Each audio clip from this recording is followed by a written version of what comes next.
कल पश्चिम बंगाल में राम भक्त शोभा यात्रा निकाल रहे थे और उनके ऊपर बहुत तेज पत्थरबाजी हुई है।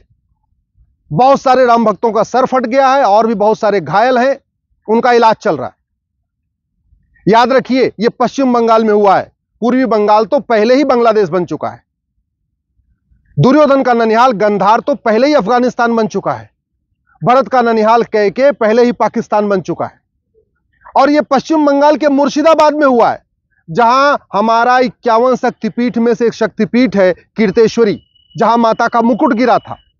वहां पे मुर्शिद खां नाम का लुटेरा गया, उसने हमारी कीर्तेश्वरी मंदिर को लूटा तोड़ा और कीर्तेश्वरी जो जगह था उसको नाम बदल के मुर्शिदाबाद कर दिया। तो ये मुर्शिदाबाद में पत्थरबाजी हुई है। अफगानिस्तान, पाकिस्तान, बांग्लादेश तो छोड़िए, भारत के 9 राज्यों की डेमोग्राफी बदल चुकी है। भारत के 200 जिलों की डेमोग्राफी बदल चुकी है। भारत के 900 तहसीलों की डेमोग्राफी बदल चुकी है। और जब जब पत्थरबाजी होती है तब तब फोटो शेयर की जाती है, लेकिन मूल कारण, अस्थायी समाधान पर चर्चा नहीं होती। ऐसा नहीं केवल बंगाल में पत्थरबाजी होती है, गुजरात में भी पत्थरबाजी होती है, राजस्थान में भी पत्थरबाजी होती है, उत्तर प्रदेश में भी पत्थरबाजी होती है, बिहार में भी पत्थरबाजी होती है, छत्तीसगढ़ में पत्थरबाजी होती है। ऐसा कौन सा राज्य है जहां पत्थरबाजी नहीं होती? मध्य प्रदेश में पत्थरबाजी होती है, महाराष्ट्र में भी पत्थरबाजी होती है, उत्तर से दक्षिण, पूरब से पश्चिम, ऐसा कौन सा राज्य है जहां पत्थरबाजी नहीं होती है जब शोभा यात्रा निकलती है? मूल कारण क्या है? मूल कारण है विशेष स्कूल, विशेष दर्जा और विशेष कानून।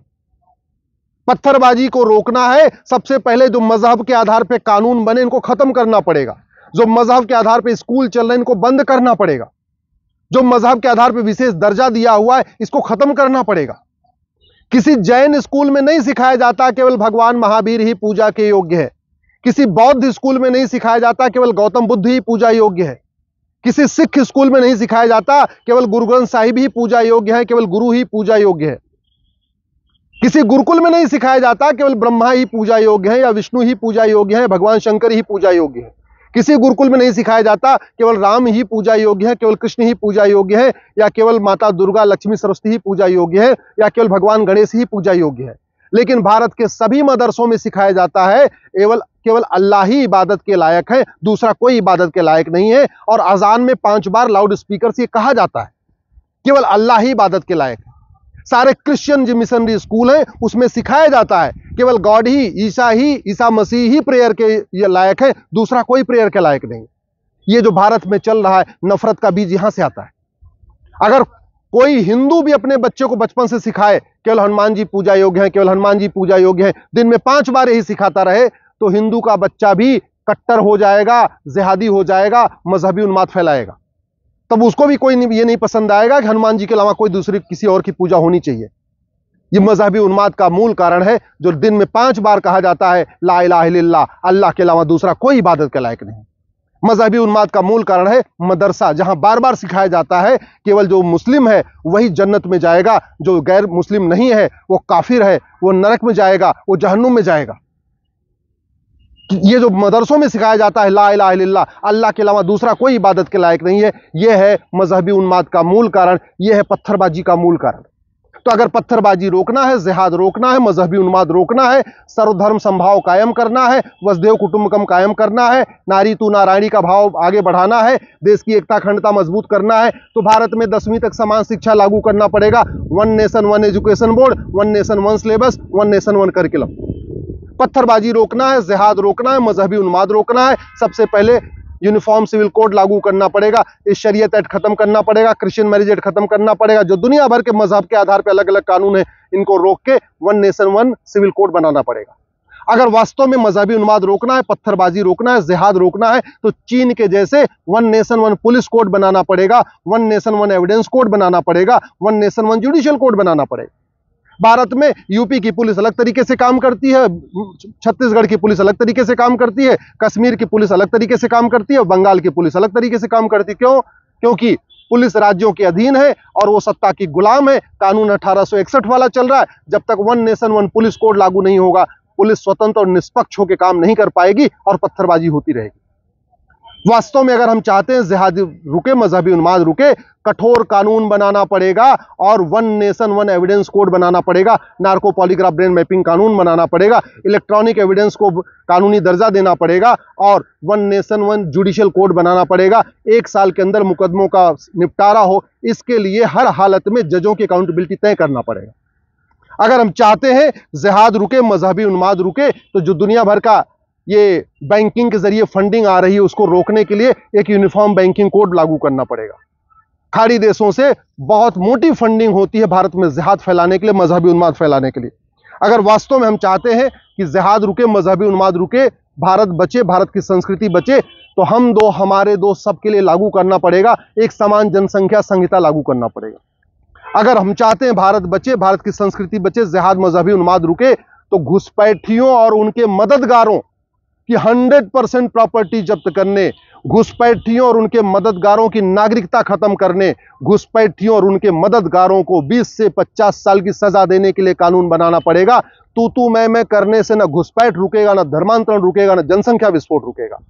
ये वीडियो शेयर करने से या जुलूस निकालने से या फोटो शेयर करने से या तू मीडिया में डिबेट करने से न घुसपैठ रुकेगा, न धर्मांतरण रुकेगा, न जनसंख्या विस्फोट रुकेगा, न भारत की डेमोग्राफी जो बदल रही है वो रुकेगी।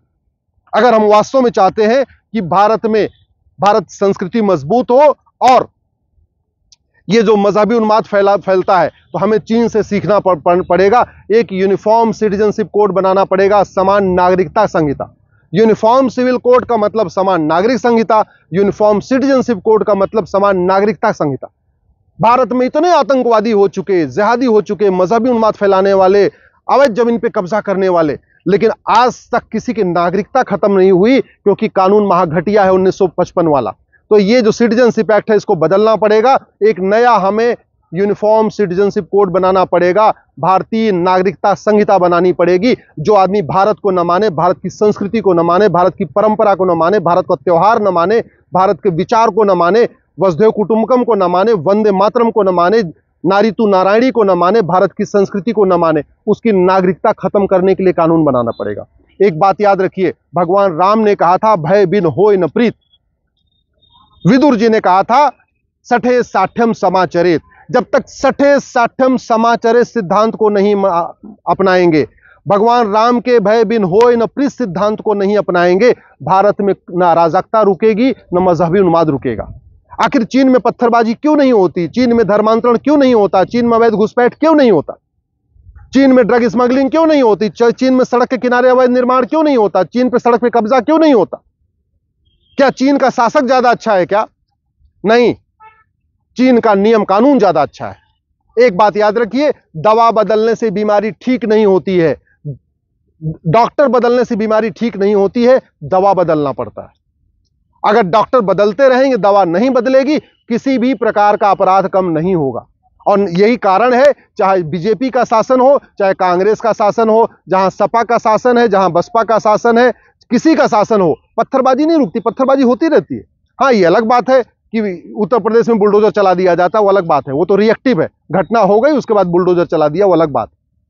अगर हम चाहते हैं भारत की संस्कृति बचे, भारत की परंपरा बचे, भारत में शांति आए, भारत में समृद्धि आए, विशेष कानून मजहब के आधार पर जितने कानून हैं खत्म करना पड़ेगा। मजहबी स्कूल चल रहे हैं जो गुलामी के दौरान शुरू हुए थे, मदरसा शुरू हुआ मुगलों के समय में, कॉन्वेंट स्कूल शुरू हुआ, मिशनरी स्कूल शुरू हुआ अंग्रेजों के समय में, इन दोनों स्कूलों को बंद करना पड़ेगा। 10वीं तक समान शिक्षा, गुजरात वाला गुजराती में पढ़े, बंगाल वाला बंगाली में पढ़े, महाराष्ट्र वाला मराठी में पढ़े, शिक्षा एक होनी चाहिए, सिलेबस करिकुलम एक होना चाहिए।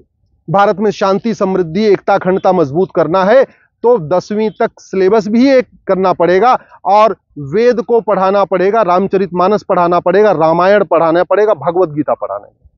याद रखिए, एक किताब पूरी दुनिया को अशांत कर सकती है और एक किताब पूरी दुनिया में शांति भी स्थापित कर सकती है। दुनिया क्यों अशांत है आपको पता है, लेकिन मैं कह रहा हूं अगर स्कूलों में समान शिक्षा लागू हो जाए और वेद पुराण भगवत गीता पढ़ाया जाए, रामायण पढ़ाया जाए, रामचरितमानस पढ़ाया जाए, तो संस्कार भी आएगा। शांति तब आती है जब शिक्षा में संस्कार हो और कानून का भय हो, कानून का खौफ हो। दुर्भाग्यवश न भारत की शिक्षा में संस्कार है, न हमने शिक्षा का भारतीकरण किया, न वैदिक शिक्षा लागू किया, न गुरुकुल शिक्षा लागू किया और न हमने कानून का बदला, कानूनों को बदला। गुलामी के कानून चल रहे हैं, गुलामी की शिक्षा व्यवस्था चल रही है, गुलामी की चिकित्सा व्यवस्था चल रही है, गुलामी की नागरिक व्यवस्था चल रही है, गुलामी का टैक्स सिस्टम चल रहा है, गुलामी का पुलिस सिस्टम चल रहा है, गुलामी का जुडिशल सिस्टम चल रहा है। इसीलिए अराजकता है, अपराध है, मजहबी उन्माद है, पत्थरबाजी है, जिहाद है, घुसपैठ है, धर्मांतरण है, सब कुछ हो रहा है। जब तक कानून नहीं बदलेगा, व्यवस्था नहीं बदलेगी। इसलिए मैं आपसे आग्रह करता हूं, दल गुलामी छोड़िए, पार्टियों के गुलामी छोड़िए। आज के नेता 25 साल के बाद आपके बच्चों को बचाने नहीं आएंगे। वास्तव में आज के नेता आज भी आपके बच्चों को बचाने नहीं आएंगे। आपके ऊपर पत्थरबाजी होगी, कोई नेता आपके पक्ष में आके नहीं बोलेगा। आपके घर में आगजनी हो जाएगी, कोई नेता आपके पक्ष में आके नहीं खड़ा होगा। लेकिन अगर कानून का खौफ होगा, जस्टिस विद इन ईयर लागू होगा, 100% प्रॉपर्टी जब्त करने, नागरिकता खत्म करने और 10 से 20 साल की सजा देने का कानून होगा, वो भी 1 साल के अंदर, तो याद रखिएगा, आपका परिवार भी सुरक्षित होगा, आपके बच्चे भी सुरक्षित होंगे, आपके नाती पोते भी सुरक्षित होंगे, आपकी आने वाली जनरेशन सुरक्षित होगी। और कानून नहीं बदला गया तो आज की डेट में ना आपका घर सुरक्षित है, ना आपका परिवार सुरक्षित है, ना आपकी बहन बेटियां सुरक्षित हैं, कोई भी सुरक्षित नहीं है।